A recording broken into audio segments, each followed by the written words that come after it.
You know, with one of the smallest cowherd inventories on record, the health and well being of every animal is absolutely critical. And it's not the time to be cutting corners when it comes to vaccinations and parasite control.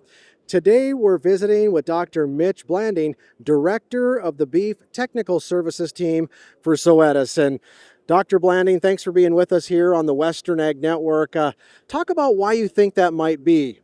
Yeah, good afternoon. Thanks for having me. Well, listen, I think there's a threshold in which, a price per calf gets people's attention. And the reality is we're at $3 or north of that, and it shouldn't really require that for us to begin to think about calf health and well-being and the productivity of these animals. But it certainly has gotten people's attention.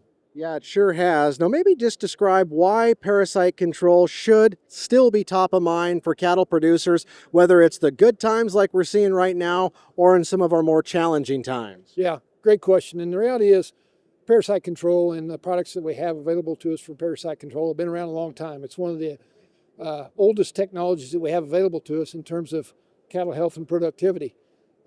There haven't been a lot of new advancements in the past, and quite frankly, I think we've gotten complacent with parasite control.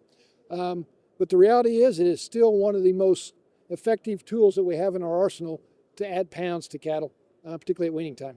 Absolutely. Now, of course, Zoetis and your entire team, wherever they might be located, has really been a trusted name for animal agriculture for as long as I can remember. You've invested billions into research and development into products.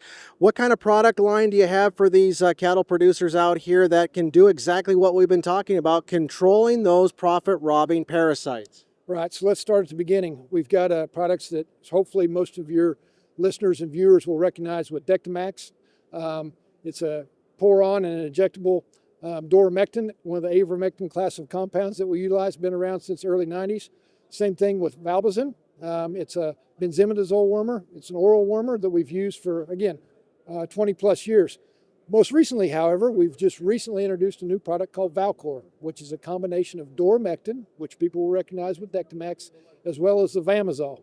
It's those two products combined into one single injectable product. And so that is new. That is new. It's new, something to talk about. And the performance that we've seen with some of the early studies has been very impressive. Absolutely. And before we let you off the hook here, any last advice for cattle producers out there when it comes to their herd health management plan? Yeah, I guess, we talked about that it's something that we sort of take for granted, right? Some of the tools that we have at our arsenal. And I guess my one encouragement would be that producers continue to work with their veterinarians and help design the best plans that makes the most sense for their operations to maximize health and productivity. Well, we appreciate you taking a little bit of time for us and talking about this very important topic. Again, whether it's during record high cattle prices or maybe more importantly, when things settle down just a little bit in the near future. But hey, we appreciate Dr. Mitch Blanding from Zoetis for joining us. And of course, for more details, and of course, you can always visit your local Zoetis representative or jump online by visiting getlessparasites.com.